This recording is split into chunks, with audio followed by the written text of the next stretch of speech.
For National Train Day 2009, the Reading Company Technical and Historical Society ran their Beeline Festival for the second year in a row, featuring excursion trains pulled by Reading 5308, with NW2 103 on the other end. 5308 is one of 77 Century 630s built by the American Locomotive Company in Schenectady, New York. Reading purchased 12 overall, 7 in 1966, and an additional 5 more, including the 08 in 1967, just 1 year before ALCO would exit the locomotive market. The C630s would survive into the Conrail era, in service for only 3 years, placed into storage in 1979. 5308 became Conrail 6761, retired and sold to Chrome Locomotive in Silvis, Illinois in 1983. Fortunately, through donations and the help of society members, it was saved from the scrapper's torch in 1986 and rededicated in its former paint scheme at the Reading shops in June 1987.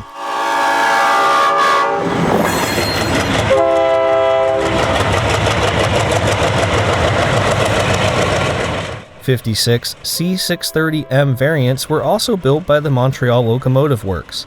Former Canadian Pacific 4500 survived many years on the Western New York and Pennsylvania Railroad as WNYP 630.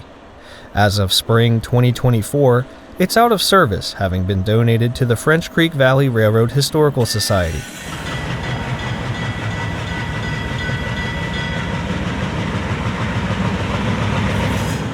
The second delivery of C630s were the longest and tallest diesel locomotives ever owned by the Reading, riding on ALCO's high-adhesion trucks. The number 630 simply denotes the locomotive has 6 axles and a power output of 3,000 horsepower, made possible by the 16-cylinder 251E prime mover.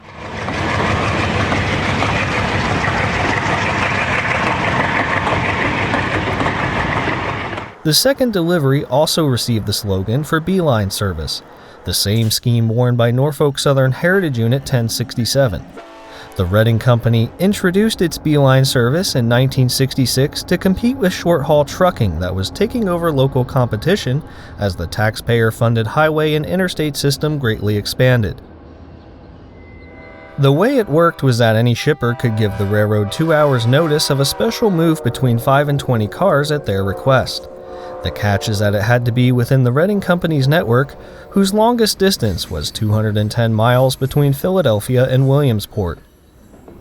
The smaller alphabet railroads were hit especially hard by this competition in an already dark time in railroad history. Traditional operations with union labor agreements left over from the steam era meant trains were operated with a 5-man crew that swapped at each division. This led to slow and expensive service when compared to trucking. A compromise was therefore made to operate these trains with a 3-man crew that performed all switching duties at the shipping and receiving end, continuing through division points without crew changes, thus fulfilling a beeline, the idiom for the shortest route or distance between 2 points. Trains of hot commodities moved in mere hours versus the 24+ of regular freights needing crew changes and time spent switching cars around the yards. The logo features a bee whose body is formed from a black diamond, the symbol of anthracite coal. Ironically, anthracite shipments had fallen sharply by this time, and Beeline service was mostly used by the region's steel and limestone industries, with an average of 12 trains per month in 1967. Today, the railroads refer to this as a hot move, although not occurring nearly as frequent on today's Class I railroads. In winter 2015, I did catch a dedicated move of 11 corn syrup tank cars for Coca-Cola's Lehigh Valley plant, located just off the former Reading, Catasauqua, and Fogelsville branch.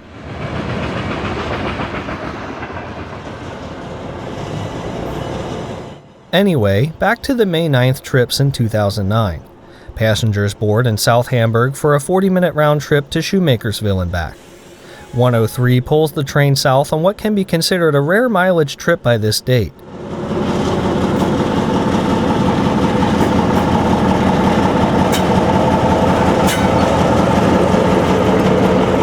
Ironically, the Reading Railroad Heritage Museum is located on the side of the Schuylkill River that was operated by the Pennsylvania Railroad as the Schuylkill Branch. This is the present-day Reading and Northern Pennsy running track between Temple and South Hamburg. The former Reading Main Line is just across the river. The train will run 4 miles below the museum, crossing 5 Locks Road before paralleling Water Street the remainder of the way, crossing at grade 3 times and once by overpass. 5308 is no stranger to these rails, having run many trips on the line throughout the 80s and 90s during the days of the Blue Mountain and Reading, who resumed operating the line in 1983. In 1990, the railroad rebranded as Reading, Blue Mountain and Northern upon the takeover of 150 miles of track from Conrail in the coal region. However, by the 2000s, with no active freight customers above Leesport, the sight of a moving train north of there became very infrequent, the deteriorating track conditions more suitable to cars standing in long-term storage. Therefore, the sight of a 1947-built EMD switcher and the sound of its roots-blown V12 567A, supplemented by the classic ALCO chugging, are much welcome as the train passes through 5 locks.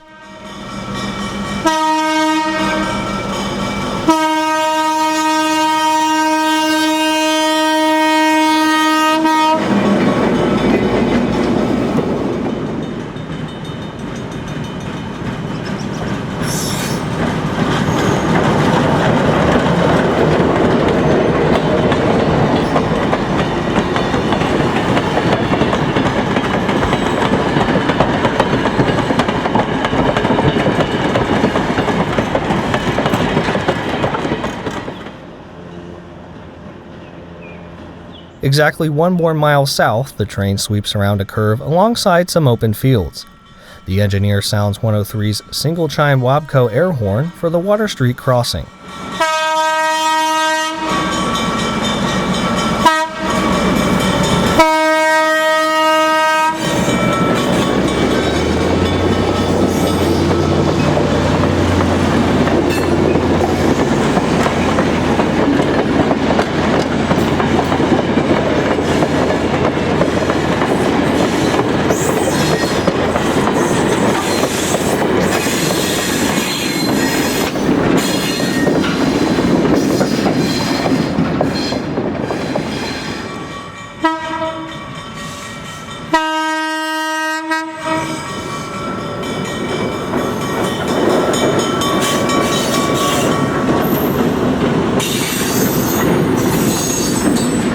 Just above Shoemakersville, they'll stop after clearing Water Street for the trip back north, with 5308 taking the honors.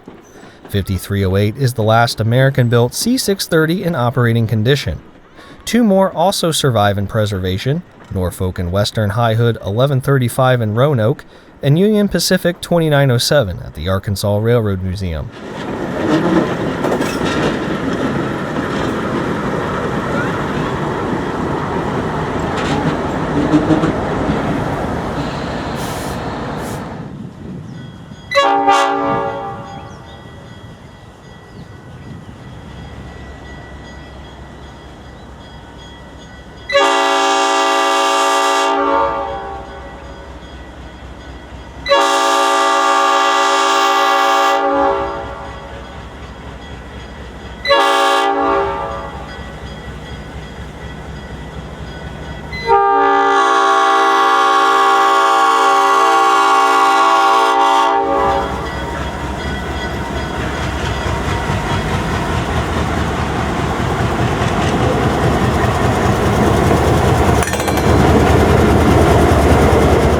The rolling stock consists of 5 former Reading Electric MUs built by Bethlehem Steel in the 1930s.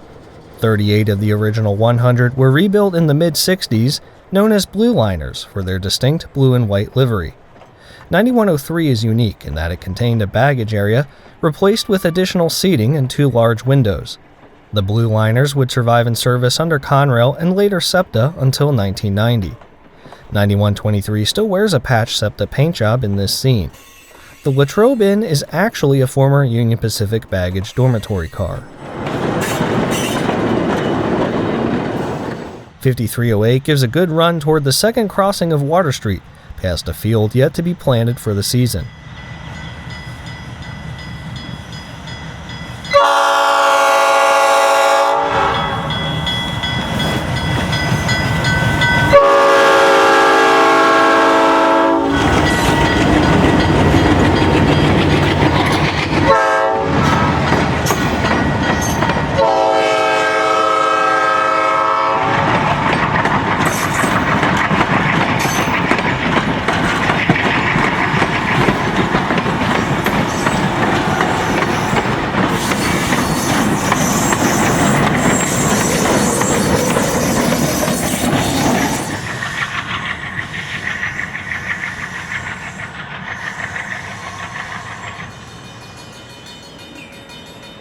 We set up again at 5 locks for another vantage of the hourly trips. 5308 would have traditionally worn a Leslie S3L horn, but I have no complaints of the old cast Nathan P5 it's wearing today.